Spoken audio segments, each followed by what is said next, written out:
تزيين الأشجار، توزيع الهدايا، أغاني سانتا كلوز، دي أول حاجة بتيجي في دماغ أغلب الناس لما يفتكروا الكريسماس. لكن بالنسبة للمسيحيين الكريسماس ليه أهمية كبيرة، لأن ده تذكار عيد ميلاد يسوع المسيح، واللي بيكون من بداية ليلة 24 ديسمبر ونهار 25 ديسمبر في التقويمين الغريغوري واليولياني. غير إن نتيجة اختلاف التقويمين 13 يوم عن بعض، فإن الكنائس التابعة للتقويم اليولياني بتحتفل بيه عشية 6 يناير لغاية نهار 7 يناير. رغم إن الكتاب المقدس ما ذكرش تاريخ أو ميعاد ميلاد السيد المسيح، فما كانش حد بيحتفل بالكريسماس أصلا. لكن آباء الكنيسة حددوا في مجمع النقل سنة 325 ميلاديا ذكرى ميلاد السيد المسيح في الميعاد ده. وفي نهاية القرن الثامن الميلادي تقريبا كل أوروبا كانت بتحتفل بالكريسماس بسبب تعارض عيد الميلاد مع أعياد وثنية ومعتقدات تانية كتير. وفي سنة 1644 الهيئة التشريعية في ولاية ماساتشوستس كانت بتغرم أي حد بيحتفل بعيد الميلاد ب5 شلينات، وفي الوقت ده كان مبلغ كبير جدا. الكريسماس زي ما احنا نعرفه دلوقتي ما بدأش غير في الثمانينات، وده لما الأمير الألماني ألبرت جاب تقاليد التزيين الأشجار معاه من ألمانيا لغاية إنجلترا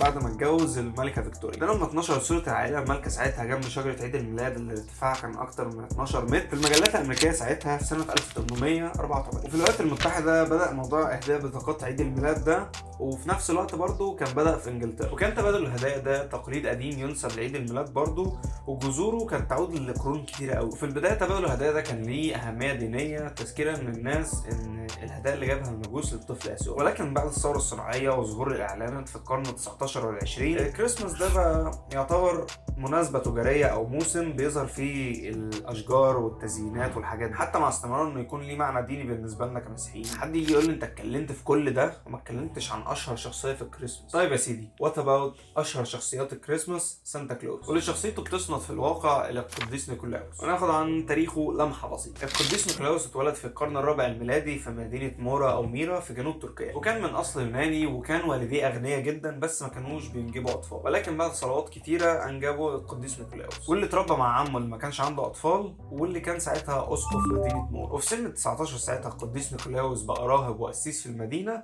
ومات في سن 80. ولكن سبب شهرته انه بيوزع هدايا، كان في راجل فقير عندهم في المدينة وكان عنده 3 بنات، وجي دور البنت الكبيرة ان هي تتجوز، بس الراجل ما كانش معاه فلوس ان هو يقدر يجوزها.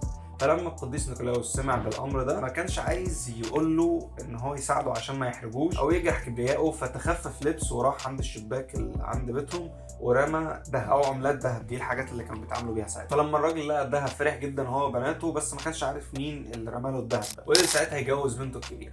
ولما جه وقت بنته الثانيه ان هي تتجوز، القديس نيكولاوس برضه سمع بالامر ده فراح وعمل نفس الموضوع. ولما جه ميعاد البنت الثالثه، الاب كان متوقع ان نفس الموضوع يحصل فكان مستني. ولما جه القديس نيكولاوس رمى الذهب، الاب طلع جري بسرعه عشان يشوف مين ده، وعرف ساعتها ان هو القديس نيكولاوس، واتكشفت بقى شخصيته في الوقت ده. وطبعا الكلام اتنشر ان نيكولاوس بيساعد الفقراء وبيهتم بيهم، واصلا الفلوس ما كانتش بتعني ليه شيء. القديس نيكولاوس فضل يساعد اغلب الناس اللي في المدينه، وزي ما قلت لكم كان بيتخفى وبيبعت لهم اللي هم محتاجينه. فالناس ساعتها في المدينه بدات تعلق شرابات زي اللي احنا بنشوفها دلوقتي، تمنيا منهم طبعا ان القديس نيكولاوس يقدر يساعدهم. طبعا الكلام كان بينتشر في المدينه كلها، وزي ما تقول ان الكلام ده يعني بدا الشراره ان الناس تبدا تساعد بعضها، ودلوقتي يقدروا يساعدوا بعض من غير ما يجرحوا كبرياء جيرانهم ان هم بيساعدوهم وكده. فبدات المدينه كلها تساعد بعض. فلما حصل الموضوع ده الناس بدات تفتكر ان اللي بيساعدهم برضه هو القديس نيكولاوس، والناس اللي كانت بتساعد ما كانتش بتقول لان هي مش عايزه تجرح كبريائهم زي ما قلت لكم. فبدات بقى ايه تتنشر القصص الخياليه عنه، ان ازاي يكون مثلا بيساعد واحد في اخر المدينه، واحد في اول المدينه، واحد هنا وواحد هنا. فالناس بدات تقول اكيد عنده ماجيكال باورز او سوبر باورز، وبدا ينتشروا قصص كتير جدا والناس صدقت. بدات ساعتها تنتشر القصه الخياليه، وفي كاركتير امريكي هو اللي رسم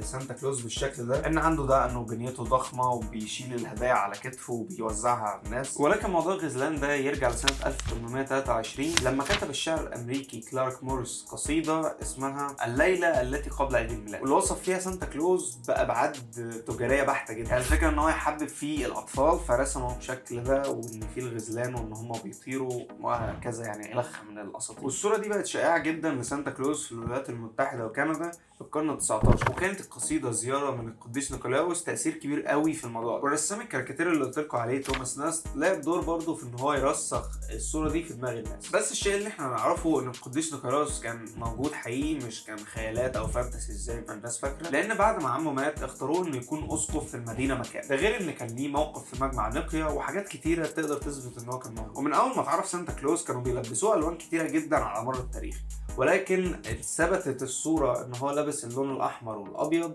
في سنه 1930 بعد اعلان كوبا، وبعديها الناس خلاص ثبتت في دماغها الصوره دي ولزقت على كده، وفضل مشهور بالالوان دي لغايه دلوقتي. بس اعزائي المشاهدين دي كانت كل حاجه عندي الفيديو النهارده، اتمنى يكون الفيديو عجبكم، وشكرا لوصولكم لنهايه الفيديو. اتاكد انك تكون عامل لايك واشترك في القناه عشان يوصلك كل الفيديوهات الجديده، واكيد تابعنا على انستجرام عشان تشوف كل كواليس الفيديوهات. انا بشوي مار واشوفكم في فيديوهات تانيه. سلام. Even when you feel low, you can still go. Even when you feel slow, you can still go. Even when there's no hope, you can still go. I never answer to no, man, I still go. Go, go.